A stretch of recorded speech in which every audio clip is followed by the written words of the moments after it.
안녕하세요. 저는 30대이자 어린 딸 하나 있는 이혼녀입니다. 과거보다 이혼율이 높아지고 있는 요즘, 각기 다른 사연들을 볼 때면 제 이혼은 그나마 평범한 편인 건가 하는 위안을 받아요. 그럼에도 이 세상에서 아프지 않은 이혼은 하나도 없겠죠. 제 이혼도 그랬습니다. 제게는 이혼을 하는 것이 훨씬 득될 게 많은 방향이었기에 최선의 결정을 내린 거지만 그 결정을 내리기까지 마음고생 많이 했어요. 당연히 흔한 고부 갈등도 있었고 남편과의 문제도 있었죠. 흔할 것 같으면서도 한편으론 기적 같기도 했던 제 사연을 지금부터 들려드리겠습니다. 평범하게 자라서 평범하게 살 줄 알았던 제가 드라마에서나 보던 돈 많은 집에 시집을 가게 되면서 인생이 달라지기 시작했어요. 원래 저랑 남편은 학원 강사랑 학생 사이로 만났습니다. 제가 영어 강사고 남편이 당시 토익을 준비하는 학생이었어요. 남편은 저랑 동갑이었는데 우리 학생들 중에서도 남편이 다소 나이가 있는 편에 속해 있어서 저는 더 좋게 보았습니다. 뒤늦은 나이에도 본인의 커리어에 도전하는 남편에게 용기를 주고 싶기도 했었어요. 그래서 남편에게는 항상 궁금한 거 있으면 부담 없이 찾아오라는 말을 꼭 해줬습니다. 남편은 정말 적극적으로 저를 찾아왔었어요. 수업이 없는 날에도 찾아왔었는데 저는 그게 정말로 자격증에 관한 일 때문인 줄 알았습니다. 그런데 남편은 어느 순간부터 취업이나 학습 부분의 질문이 아닌 제게 전화번호를 물어봤어요. 당연히 처음에는 관심 없다고 좋게 거절을 했지만 남편의 꾸준한 마음에 흔들려서 얼떨결에 사귀게 되었습니다. 그 인연으로 본의 아니게 결혼까지 하게 되었죠. 결혼 준비 과정에서 알게 된 건데 남편은 꽤나 돈이 있는 집안의 자제였습니다. 그건 결혼하기 전 남편 집에 인사를 하러 갔다가 알게 되었어요. 남편을 통해서 집안이 넉넉한 편이라고 언지를 듣긴 했는데 부자 동네로 소문난 곳에 단독주택을 소유하고 있는 집안인 줄은 상상도 못했습니다. 그런 동네에는 연예인이나 국가 일하는 높은 사람들만 사는 곳인 줄 알았고 TV에만 나오는 저와 다른 세상의 장소라 생각했어요.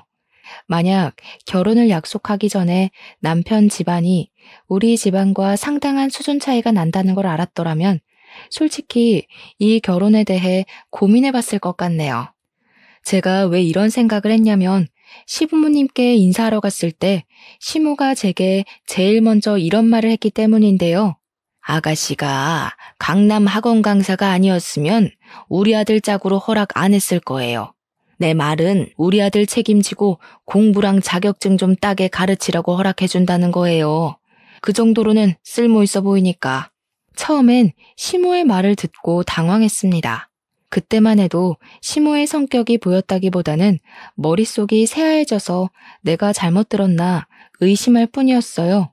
나중에 남편이 제게 따로 해준 설명 때문에 시모가 왜 그런 식으로 말을 했는지 아주 조금은 이해할 수 있었습니다. 우리 엄마가 원래 말이 좀 세. 우리 엄마 워낙 며느리 보는 눈이 높아서 웬만하면 한 번에 통과받기 어려운데 자기는 마음에 드나 봐. 잘됐다. 시모가 제게 말을 좀 차갑게 하긴 했지만 원래 말씨가 그렇다고 하니 그럭저럭 넘겼어요. 어쨌든 시모가 저희의 결혼을 단번에 허락했다는 것이 중요했으니까요. 그런데 제가 결혼할 때 남편 집안 형편이 첫 번째 반전이었다면 두 번째 반전이 또 기다리고 있었는데요. 그건 바로 시부의 존재였어요. 남편이 연애 때도 그렇고 결혼 준비하면서도 그렇고 시모 이야기만 주야장천하길래 저는 시부가 돌아가신 줄 알고 있었단 말이죠. 그래서 일부러 예의상 남편에게 돌아가셨냐고 묻지도 않았고 빙빙 돌려서 확인했었어요. 예를 들면 우리 부모님 한복 맞출 때 시모 한복도 같이 맞추자고 한다든지 시모가 좋아하는 음식이 뭐인지 등등으로 말입니다. 제가 이렇게 얘기했을 때 만약 시부가 살아계신다면 남편이 알아서 시부 이야기를 꺼낼 줄 알았어요. 그러나 남편은 이런 대화를 나눌 때마다 시모 이야기만 했고 시부 이야기는 아예 하지 않아서 저는 당연히 시부는 돌아가시고 안 계시는구나, 이렇게 단정 지을 수밖에 없었죠. 그런데 청첩장을 제작할 때 남편이 시부 이름을 올리는 겁니다.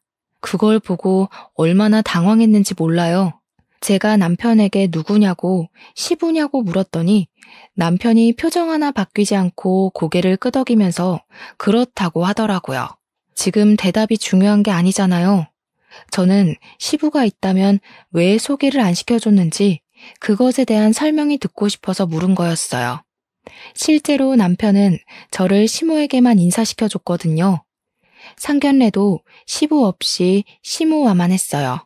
그러니 제가 남편 앞에서 당혹스러운 얼굴을 보이는 게 전혀 이상할 것도 없었습니다.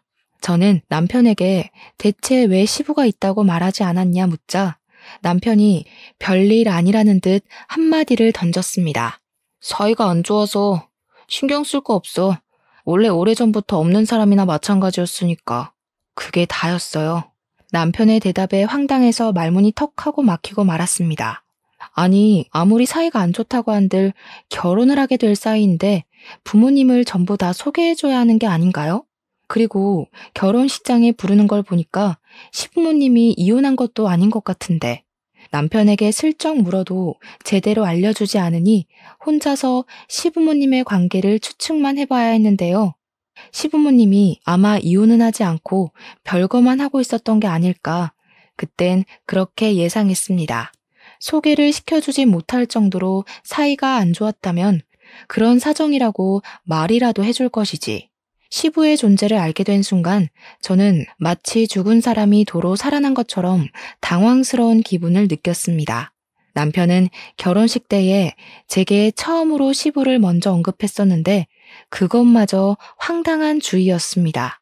남편 말이 시부는 그냥 결혼식 자리만 지키러 오는 거니까 모시지도 말고 인사도 하지 말라더군요.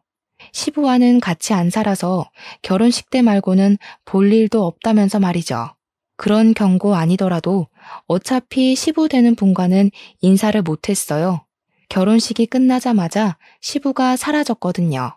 남편 말처럼 시부는 아버지로서 혼주석에 자리만 딱 지키고는 바로 가버린 듯 싶었습니다. 남편이나 시모나 정말로 시부와 사이가 안 좋은지 시부가 사라졌는데 원래 없던 사람이었던 것 마냥 신경도 안 쓰더라고요. 저는 결혼을 하고 나서도 유일하게 찝찝했던 부분이 바로 시부였어요. 자꾸만 마음에 걸리는 게 이상했죠. 그런데 남편 말대로 시부는 정말 볼 일이 없어서 시간이 흐르니 그 찝찝함도 끝내 잊게 되었어요. 저는 시모의 제안 때문에 합가를 하게 되었는데요. 시모가 시댁이 이렇게 넓은데 뭐 하러 나가 사냐면서 2층 전체를 저와 남편에게 쓰라며 내주셨어요. 그렇게 나쁜 조건은 아닌 것 같아 그렇게 하기로 했습니다. 남편은 저랑 결혼하고도 자격증 따느라 공부하고 있었는데 말이 공부지 그냥 백수 신분이었어요. 그럼에도 저희가 돈 걱정은 안 해도 됐던 게 재산 많은 시모 덕분에 딱히 돈 들어갈 곳이 없었기 때문이었죠. 시모는 한 회사의 대표였거든요. 명성이 높으니 만약 제가 잘 나가는 학원의 강사가 아니었다면 정말로 시모가 저를 안 받아줬을지도 모르죠. 회사 대표니까 자기 아들 결혼 상대를 고를 때 얼마나 깐깐하게 보겠어요.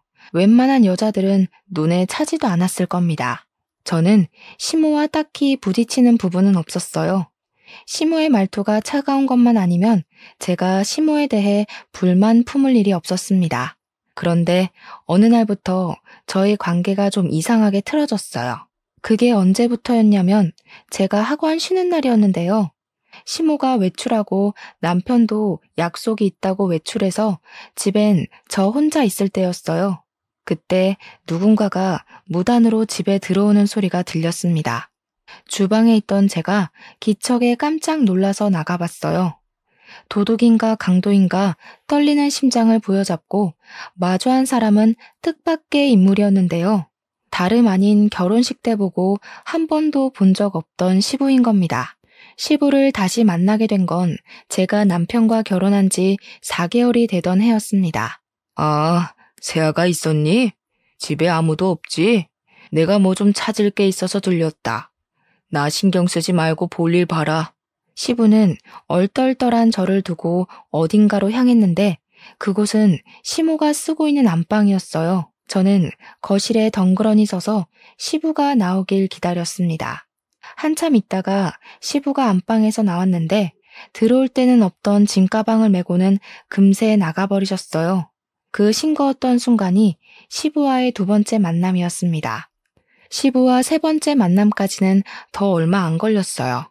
시부가 집에 왔다 간 지 몇 시간이 지나지 않아서 시부한테 전화가 왔는데요. 전화를 받았더니 시부가 제 학원을 알아서 명함을 보곤 연락하게 됐다더군요. 세아가, 내가 부탁할 게 있는데 조금 전에 집에 들렀다가 작은 가방 하나를 흘린 것 같거든. 혹시 집에 사람들 들어온 게 아니면 좀 갖다 줄 수 있을까? 주소 보내줄게. 저는 시부가 알려준 대로 집 어딘가에 있을 작은 가방을 찾아봤는데 안방 바로 앞에 떨어져 있더라고요. 시부에게 알겠다고 말씀드리고 전화를 끊었습니다. 그 가방을 열어보진 않고 시부가 기다릴까봐 얼른 겉옷만 챙겨서 시부가 알려준 주소로 갔어요. 그런데 도착한 곳이 좀 의외였습니다. 제 눈앞에 웬 컨테이너 박스 하나만 덜렁 있더라고요. 그 앞에서 시부가 고물 같은 걸 조립하고 있었는데 순간 이게 이해 안 되는 모습이라서 당황했습니다. 물론 시부가 집에 찾아왔을 때도 부자인 시모와 상반되는 복장이라 조금 의아했었어요. 근데 그건 그냥 복장만 그렇다고 생각했지 시부의 현재 형편마저 어려울 줄은 그때 처음 알았습니다. 저는 당황한 마음을 숨긴 채 시부에게 별다른 건 묻지 않고 가방만 건넸어요. 시부는 그런 저에게 고맙다고 웃으면서 시간 괜찮으면 커피 한 잔하고 가겠냐고 물어보는데 어쩐지 그런 시부의 모습이 쓸쓸해 보여서 냉큼 그러겠다고 수락했네요. 제일 궁금한 집안 이야기는 시부가 꺼내지 않는 이상 제가 먼저 할 수가 없어서 그저 시부의 관심사인 고물 조립하는 이야기만 잔뜩 나누고는 집으로 돌아왔습니다. 그 잠깐 나갔다 온 사이에 시모랑 남편이 어느새 먼저 집에 와 있더라고요. 근데 분위기가 심상치 않아 보였어요. 아직 겉옷도 벗지 않고 다녀왔다는 인사도 못했는데 남편이 제 앞을 가로막았습니다. 그리곤 어딜 다녀왔냐고 날카롭게 묻길래 왜 이러나 싶었죠. 시부를 만나고 왔다는 사실을 숨기는 게 더 이상할 것 같아 솔직하게 말했더니 내가 아빠 만나지 말랬잖아. 우리 집에서 아빠 상종도 안 하고 있는 거 모르겠어? 경고해줬는데 왜 뜬금없이 안 하던 짓을 해? 남편이 다짜고짜 성질을 내더라고요. 갑작스러운 남편의 태도에 당황스러워서 입을 다물고 있는데 이제는 시모가 제게 오더니 저를 차갑게 노려보았습니다. 너 경고다. 한 번만 더 그 양반 만나면 내 집에서 퇴출당할 줄 알아라. 어디서 집안일에 쓸데없이 끼어들려고 해. 두 번 기회는 없다. 알겠니? 시모와 남편은 왜 이렇게도 시부를 멀리해야 하는지 이유도 알려주지 않고 무작정 가까이 하지 말라고만 했어요. 제가 남편에게 물어봐도 남편이 제게 하는 말이라고는 제가 알 바 아니라고만 하면서 시모처럼 또 시부를 만난다면 가만두지 않을 거라고 성질만 내서 더는 물어볼 수도 없었죠. 하지만 저는 아무래도 이 호화로운 집을 두고 시부가 그런 고물이나 조립하면서 사는 게 마음에 걸렸어요. 원래 사람은 초라한 것에 더한 동정을 느낀다고 하잖아요. 무슨 이유인지는 모르겠지만 이유를 모르기 때문에 그저 시부가 너무 불쌍하기만 했던 것 같아요. 그래서 저는 시모와 남편 몰래 시부에게 혹시 필요한 게 있다면 문자해달라고 연락했습니다. 그리고 며칠 뒤 시부에게 문자가 왔는데 혹시 돈을 좀 빌려줄 수 있냐고 하더라고요. 제가 학원에 있을 때 온 연락이라 그 문자를 보고는 바로 시부에게 전화를 걸었죠. 네, 그럼요. 급하신 거면 당연히 빌려드려야죠. 얼마나 필요하신데요? 아유, 고맙다. 내가 꼭 갚을게. 한 500만 원이면 충분할 것 같거든. 조만간 쓸 데가 생길 것 같은데 내가 지금 대출이 안 돼서. 저는 당연히 된다고 하고는 시부에게 계좌번호가 있으면 불러달라고 했어요. 제가 시부에게 이렇게나 마음이 쓰였던 건 가족들에게 미움을 받는 모습이 안타까워서도 있지만 한편으론 어릴 적 가난하게 살다가 돌아가신 아빠 생각이 나서였죠. 저희 아빠가 원래부터 가난했던 건 아니었고 시부모님 집안처럼 잘 살았었는데 누군지 모를 사람이 아빠 회사에 없는 비리를 누명 씌우는 바람에 회사가 부도나서 반 거지처럼 사시다 그대로 돌아가셨거든요. 그 당시에 엄마가 진짜 힘들어 했었는데 엄마도 제가 있어서 겨우 버텼다고 하셨죠. 어쨌든 저는 그렇게 틈틈이 시부를 도왔어요. 이미 시부 심부름을 한 번 했다고 시모와 남편과 사이가 조금 틀어져 있었기에 그들에겐 더 철저하게 시부와 연락하고 있다는 사실을 숨겼습니다. 그러던 중 제가 임신하게 된 거예요. 시부일 때문에 저와 사이가 조금 멀어져 있던 두 사람과 단번에 안 좋았던 감정이 풀리게 되었죠. 임신 소식에 이렇게 식구들이 좋아하는 모습을 보니 문득 또 시부가 생각이 났습니다. 저는 딸을 출산한 후 식구들 몰래 시부에게 사진을 찍어서 보내줬어요. 시부가 너무 예쁘다면서 보고 싶다고 하더군요. 데려오라는 말씀을 안 하셨지만 저도 시부에게 제 딸을 보여드리고 싶었습니다. 그래서 저는 큰맘 먹고 쉬는 날 딸을 데리고 시부에게 찾아갔죠. 시부는 저와 딸을 보고는 뭐하러 여기까지 왔냐고 했으나 이미 사부의 얼굴에는 한박웃음 꽃이 피어 있었습니다. 제 딸에게서 눈을 떼지 못하는 시부는 조심스레 딸을 만지려다가 자신의 더러운 손을 보더니 황급히 손을 씻고 옷까지 깨끗한 옷으로 갈아입고 오셨어요. 시부의 설렘이 제게도 느껴져서 그런 시부가 귀여워 보였답니다. 시부는 손녀를 안으면서 한시도 눈을 떼지 못하시더니 갑자기 눈물을 보였어요. 제가 덩달아 놀랐는데요. 고맙다, 새아가. 내가 이렇게 손녀를 보니까 괜히 힘이 나네. 그래도 이제는 찾아오지 마라. 혹시 꼬리라도 밟히면 식구들이 가만히 있지 않을 거야. 시부는 자기 때문에 제가 집에서 어느 정도 질타를 받을 거라는 걸 예상하는 것 같았어요.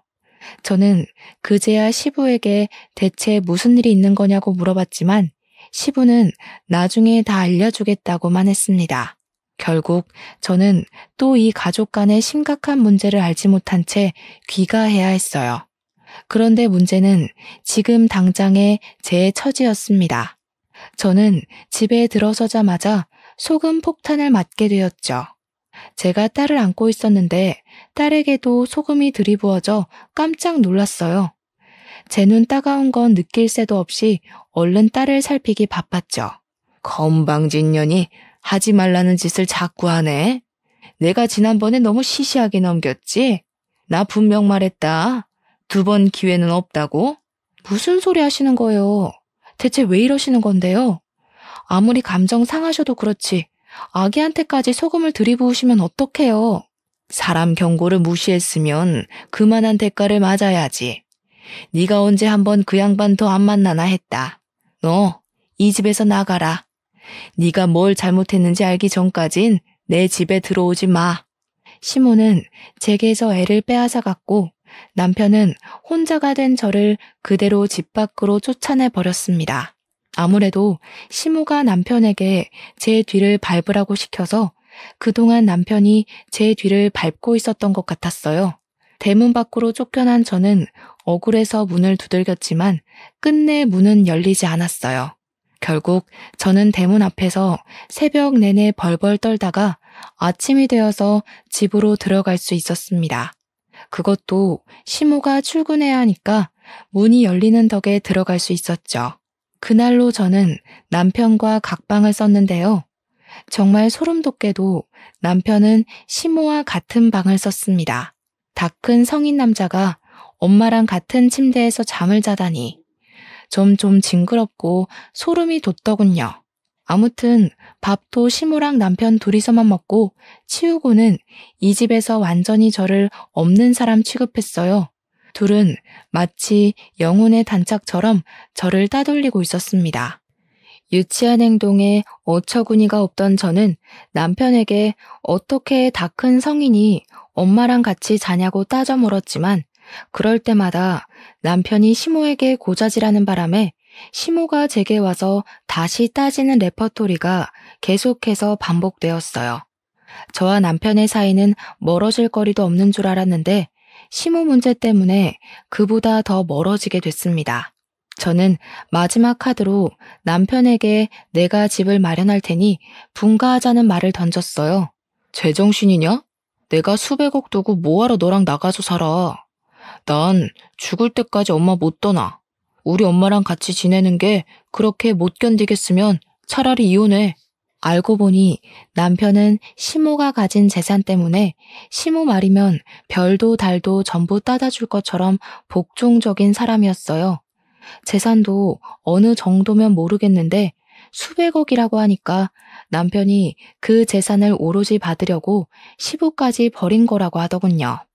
어떻게 돈 때문에 아버님까지 버릴 수가 있어? 이혼? 말이 쉽다. 이럴 거면 나랑 왜 결혼했니? 평생 엄마 뒷바라지나 하면서 돈이나 받아 처먹을 것이지. 나도 욕구는 풀어야 할 거 아니야. 평범하게 살다 죽을 팔자 구제해줬더니 배딱지가 불렀냐? 왜 갑자기 분가하자고 난리야. 저는 남편의 말에 기가 막혀서 그 자리에서 남편 뺨따기를 날렸습니다. 그런데 재수가 없어도 이렇게 없을 수가 있는지 하필 그 타이밍에 저희 방에 무단 침입한 시모가 제가 남편의 뺨을 치는 걸 보게 되었어요. 시모는 눈알이 튀어나올 듯이 놀라면서 바로 저에게 달려들어 제 머리채를 잡았죠. 이년이 감히 내 귀한 아들을. 이혼 소리 잘 나왔네. 당장 내 집에서 나가. 내가 너 같은 평민을 집에 들이는 게 아니었는데 아주 큰 실수를 했어. 짐 챙겨서 따로 보내줄 테니까 당장 꺼져. 저는 또다시 그들에게서 그대로 쫓겨났습니다. 솔직히 남편과 이혼하면 그만이지만 그 사람들이 제 딸을 빼앗아가서 이대로 돌아설 순 없었어요. 절대 그들이 제 딸을 키우게 두고 볼 수는 없었죠. 결국 저는 친정에 가서 며칠을 울며 머물게 되었는데 그러는 동안에도 시댁에서는 계속 이혼 합의서와 협박 문자가 날라왔어요. 문자 내용 중에 빨리 도장 안 찍으면 평생 딸을 보여주지 않겠다는 소리에 결국 울며 겨자 먹기로 도장을 찍으려는데 때마침 시부가 친정을 찾아왔습니다.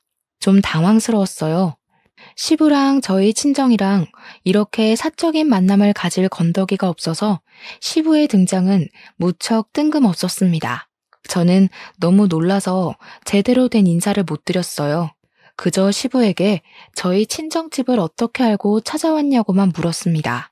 그러더니 친정엄마가 시부를 보고 아는 체를 하면서 대접하는 모습에 더 많이 얼떨떨해졌죠. 뭐야 엄마? 아버님이랑 아는 사이야? 두 분 무슨 사이세요? 엄마가 기회가 안 돼서 말을 못했어. 사실 사돈어른이랑 니네 아빠랑 동창이야. 아빠가 옛날에 회사 했었다고 했지? 그거 사돈어른이랑 동업으로 일군 회사였어. 이때부터 저는 모르는 부모님과 시부모님의 젊은 시절 이야기를 듣게 되었습니다. 아빠랑 시부는 고등학교 동창이었는데 군대도 같이 갔대요. 동반 입대를 한 거죠. 그리곤 같이 지내면서 우스갯소리로 동업하자는 약속을 했었답니다. 말 그대로 농담식으로 주고받은 이야기였는데 둘은 실제로 사회에 나와서 그 꿈을 이뤘고 소규모로 시작해서 각자 결혼할 때쯤엔 중소로 키웠을 만큼 회사 운영을 잘해갔다고 했어요. 여기까지도 이미 제겐 놀라운 사실이었는데 지금부터는 말문이 막힐 만큼 충격적인 전개로 흘러갔어요. 저는 어릴 적 아빠 회사가 부도나서 아빠가 그것 때문에 많이 힘들어해 돌아가신 걸로 알고 있었습니다. 그런데 사실은 그게 아니었대요. 사실은 부도가 난 게 아니라 아빠 혼자 회사에서 쫓겨났던 거라고 합니다. 회사가 커지면서 회사 내에 내부 고발자가 생겼는데 그 사람이 아빠를 콕 집어서 공금 횡령으로 거짓 소문을 퍼뜨렸다고 했습니다. 그것 때문에 사원들의 반발을 피할 수 없었던 아빠는 공동 대표직에서 쫓겨나게 되었다고 했어요. 그리고 그 다음 우리 아빠 못지않게 시부가 많이 힘들어했다고 했습니다. 독단 대표가 된 시부는 아빠가 그렇게 쫓겨난 이유를 받아들이지 못했대요. 시부가 누구보다 아빠를 잘 아는 사람이기도 했고 자신보다 아빠의 운영 방식을 더 믿고 고수했기에 그렇게 회사를 소중하게 생각했던 사람이 횡령을 했다는 사실이 말이 안 된다고도 생각했대요. 그래서 시부가 결국 내린 결정은 회사 문을 닫는 거였답니다. 그리고 그때 그걸 못하게 막은 사람이 바로 내부 고발자였다는데요. 그 내부 고발자는 다름 아닌 시모라고 했어요. 시모는 시부를 회사 단독 대표로 만들기 위해서 우리 아빠를 쫓아낼 궁리만 했었던 사람이라고 했습니다. 시부는 그걸 알게 되었지만 너무 늦게 알아서 속수무책 당할 수밖에 없었고 우리 아빠는 그 누명 때문에 징역도 살았었다고 했어요. 시부는 이 모든 사태의 원인이 시모의 짓이란 걸 알고는 사원들에게 면목이 없어서 회사 대표직에서 물러났는데 시모가 아주 뻔뻔하게 그 자리를 꿰차고 들어가서 지금까지 저렇게 잘 먹고 잘 살고 있는 거라고 합니다. 시부가 그런 시모와 아직 이혼하지 않고 있었던 이유는 우리 아빠의 억울함을 풀어주려면 언젠가는 이 혼인관계가 시모의 발목을 붙잡을 유일한 찬스일지 모른다고 생각해서 유지하고 있는 셈이라고 하셨어요. 저는 부모님과 시부모님과의 관계성을 대충 다 들었는데도 여전히 혼란스러웠어요. 뭐가 어떻게 되었든 결국 우리 아빠가 죽은 건 시모라는 사실이잖아요. 저는 그럼 저희 아빠를 죽인 사람의 아들과 결혼을 한 거 아닙니까? 결국은 죽은 아빠에게 죄를 짓고 있었다는 생각이 물밀듯이 들었고 제게 이런 감정을 만들어준 시모와 남편에게 금세 짜증이 밀려왔습니다. 그때 아무 말도 못하고 있는 제 앞으로 시부가 작은 가방 하나를 내밀었어요. 그 가방은 지난날 시부가 제게 부탁해서 가져다 달라고 했던 그 가방이었죠. 네가 열어보길 바랬는데 네 아빠처럼 야무지고 착해서 그런가 확인을 안 해봤더구나. 한번 열어봐봐. 안 싸돈보다는 너한테 주는 게 맞는 것 같아서 내내 갖고 있었어. 시부 말로는 그날 이 작은 가방을 일부러 떨어뜨리고 왔다고 했어요. 제가 그 가방을 열어보길 바라면서요. 이게 왜 내 것이라고 말을 하는지 여전히 시부의 말이 이해되지 않아서 저는 바로 가방을 열어보았습니다. 안에는 오래된 캠코더 하나가 들어있었어요. 그 캠코더를 들고서 시부에게 이게 뭐냐고 물어보니까 시부는 대답 대신 캠코더를 틀어주었습니다. 그 캠코더엔 아기 때의 제 모습부터 아빠와 함께했던 추억들이 담겨있는 영상이 들어있었어요. 솔직히 말하면 아빠는 제가 초등학생일 때 돌아가셔서 기억이 흐릿했거든요. 아빠가 한 번씩 생각날 때마다 어떻게 아빠 얼굴을 떠올려야 하는지도 점점 잊어가고 있었는데 이 생동감 넘치는 캠코더 영상 덕분에 아빠를 다시 생생하게 기억할 수 있어서 좋았습니다. 그렇게 그 영상을 보면서 아빠가 제게 어떤 사람이었는지 추억할 수 있었는데요. 추억에 빠져있기도 잠시 마지막 순서의 영상이 다른 영상들과 다르게 결이 좀 달랐습니다. 자세히 보니까 그건 우리 가족의 영상이 아닌 아빠 회사가 담긴 영상이더라고요.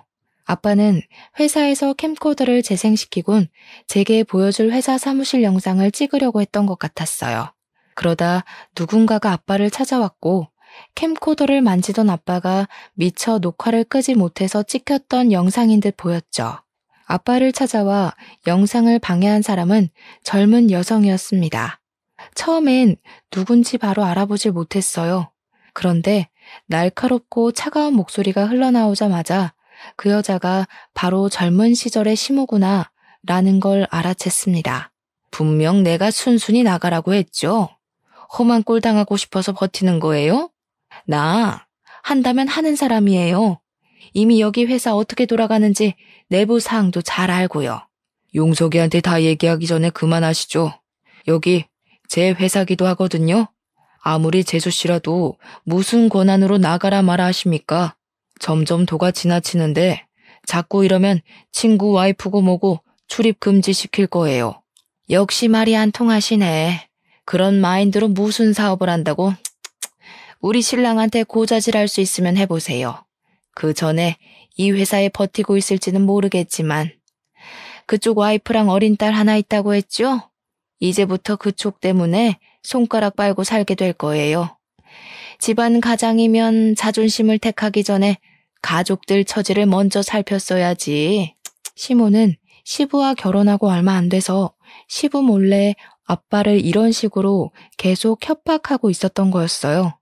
하지만 협박에도 아빠가 물러나지 않자 시모가 결국 일을 꾸몄고 아빠에게 공금횡령 죄목을 아주 크게 씌워서 구치소로 보내버렸던 거죠. 당연히 그 사실을 알지 못했던 우리 집은 아빠가 무너지자 함께 초박살이 나버렸고 엄마가 힘들게 잡일하면서 저를 먹여 키우셨다고 합니다. 개중의 시모는 저희가 살던 동네에서도 지내지 못하게 하려고 사람을 사들여서 저희 엄마 홀로 있는 곳을 깽판 쳐놓기도 했다고 했어요. 엄마는 깡패들에게 이길 힘이 없어 결국 이사를 하게 되었고 어린 저를 데리고는 겨울에 춥고 여름에 더운 생활을 하면서 지냈다고 합니다. 엄마는 아빠가 출소하고 나오기만을 손꼽아 기다리셨는데 아빠는 가족들이 개만도 못한 집에서 개만도 못한 밥을 먹고 사는 걸 보고는 죄책감을 엄청 많이 느꼈다고 했습니다. 우리 집이 그렇게 망한 것이 다 자신 때문이라는 자책을 이기지 못하고 출소한 지 얼마 안 돼서 스스로 생을 마감했다더군요.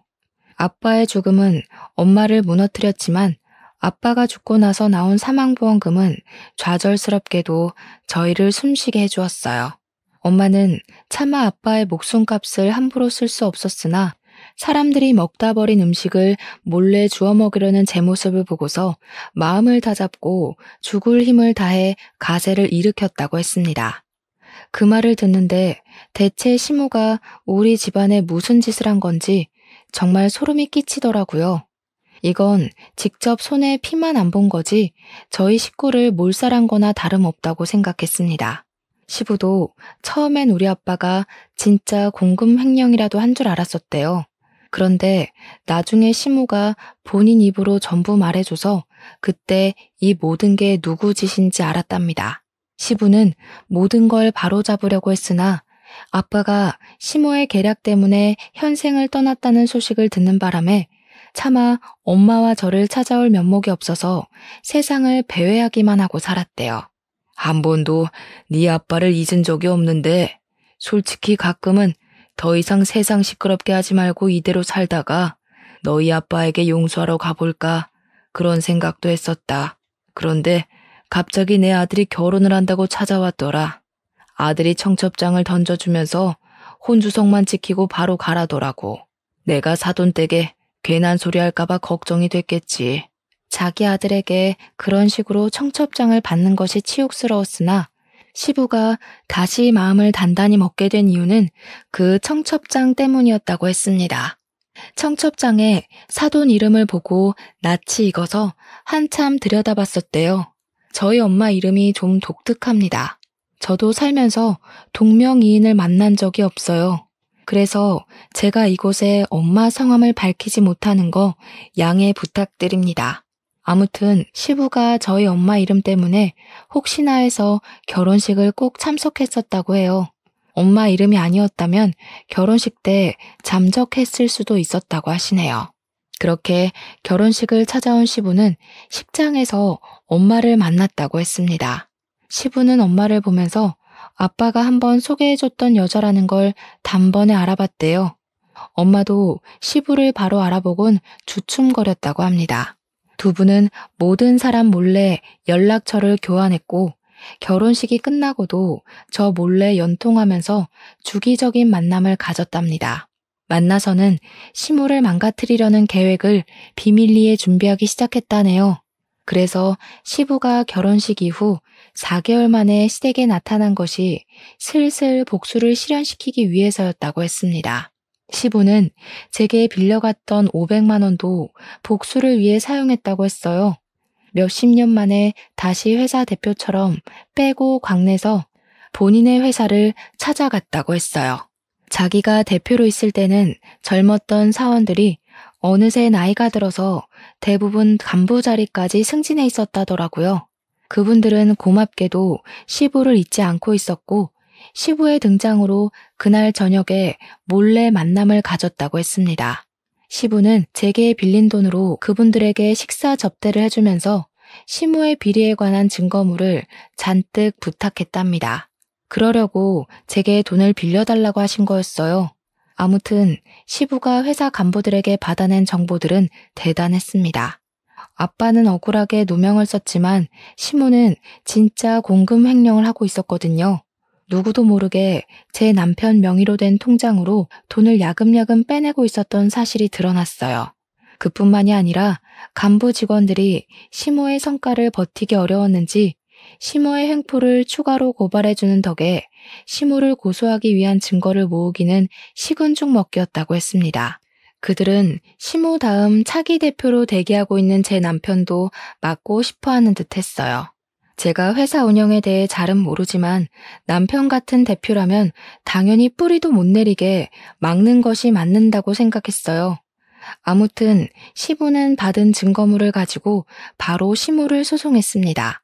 소장이 나오자 회사는 빠르게 압수수색을 당했고 아무것도 모른 채 집에 있던 시모는 형사들이 들이닥쳐서 바로 구속되었어요.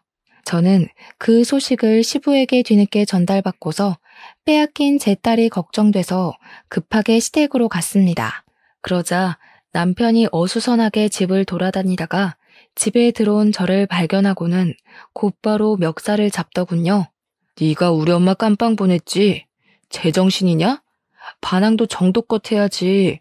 감히 시어머니 되는 사람을 깜빵에 보내? 별것도 아닌 사람을 재벌집 며느리로서 만들어줬으면 매사에 넙죽 엎드릴 것이지.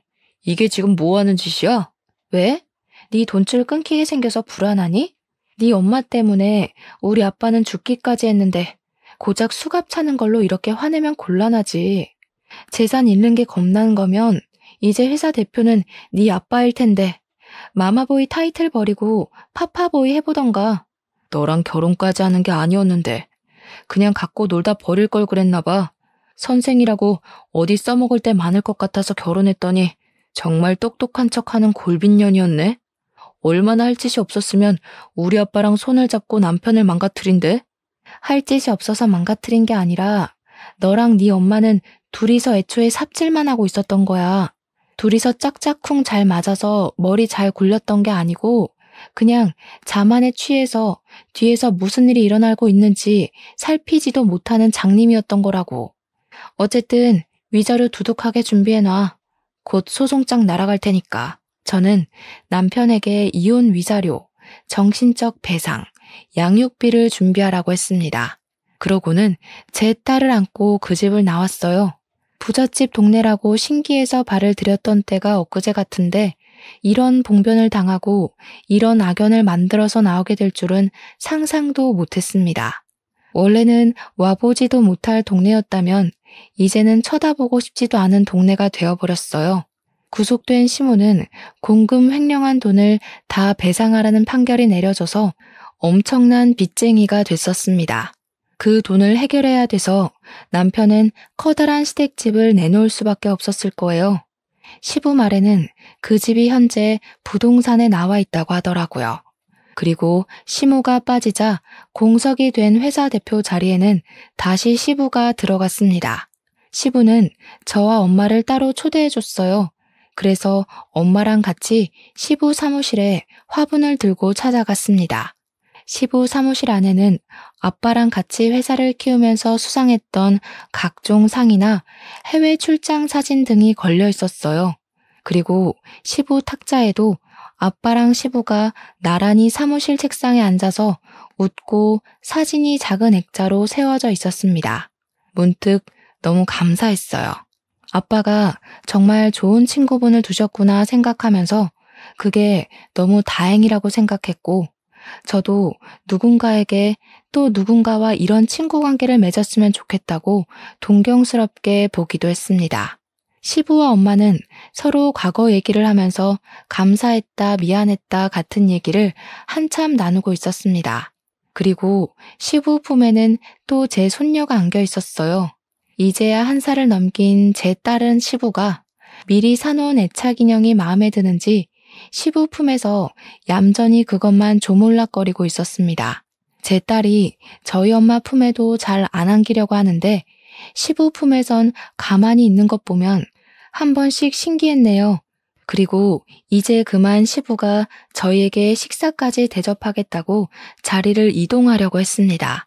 그런데 그때 사무실 문이 먼저 열리더니 졸지에 엄마를 잃고 길바닥에 나앉은 전 남편이 시부를 찾아왔더라고요. 파파보이가 돼보라는 제 말대로 하려는 건지 완전 거짓골을 하고서도 시부 앞에 나타났길래 어이가 없었습니다. 아빠, 내가 잘못했어. 그래도 아들인데 내치진 않을 거지? 나 엄마가 얼마나 무서운 사람인지 이제 깨달았어. 엄마처럼 살면 결국 그 꼴 난다는 거 아빠한테 똑똑히 배웠다고. 이제 어떻게 살아야 될지 알 것 같아. 아빠, 나 좀 받아줘. 그래도 내가 아빠한테 하나밖에 없는 핏줄이잖아. 남편은 최대한 불쌍하게 행동하면서 시부에게 사정했습니다. 그러자 시부가 제 딸을 다시 제게 넘겨주었어요. 그러고는 제 딸이 못 보게 얼굴을 가려달라고 하더니 손에 들고 있던 믹스커피를 전 남편 얼굴에 냅다 뿌려버렸습니다. 내가 죽어서도 네 앞으로 남길 재산 같은 건 없으니까 썩 꺼져라. 너까지 깜빵에서 젊은 세월 낭비하고 싶으냐? 요즘 젊은이들이 얼마나 치열하게 살고 있는지 세상 기어다니면서 배우기나 해. 그저 부모 밑에서 편하게 먹고 살 궁리만 하는 기생충 같으니라고. 당장 내 사무실에서 나가. 시부는 무릎을 꿇고 싹싹 비는 전 남편을 보고도 냉랭했고 사람까지 불러서 전 남편을 회사 밖으로 내쫓았습니다. 그게 전 남편과의 마지막 모습입니다. 그 뒤로 사무실에 덩그러니 남겨진 저희에게 시부가 다소 파격적인 제안을 해왔어요. 나중에 천천히 얘기하려고 했는데 이왕 돈 얘기 나온 거 지금 하겠다고 하면서 갑자기 엄마에게 우리 아빠의 억울한 죽음에 대한 배상을 하고 싶다며 거액을 제안하는 겁니다. 전에 제게 빌린 500만 원도 갚고 싶다면서요. 엄마는 시부의 말에 됐다며 한사코 거절했고 이미 시모가 죗값을 받은 걸로 속이 편해졌다고 하는데 시부가 기어코 챙겨주겠다고 했어요. 이 회사 저 혼자 일으킨 거 아닙니다. 잘 아시잖아요. 안사돈께서 받아주셔야 저도 하늘 위에 있는 제 친구 놈 볼낯이 있죠. 부담 느끼지 마시고 남편 퇴직금이 이제야 나오는 거라고 생각해 주세요. 엄마는 시부의 진심에 크게 흔들려서 결국 그 거액을 받았습니다. 저희는 시부에게 감사해서 한참 고개를 숙였어요. 그런 시부 덕분에 엄마와 저는 환상 속에서나 있던 부자들만 사는 동네에서 살게 되었는데요.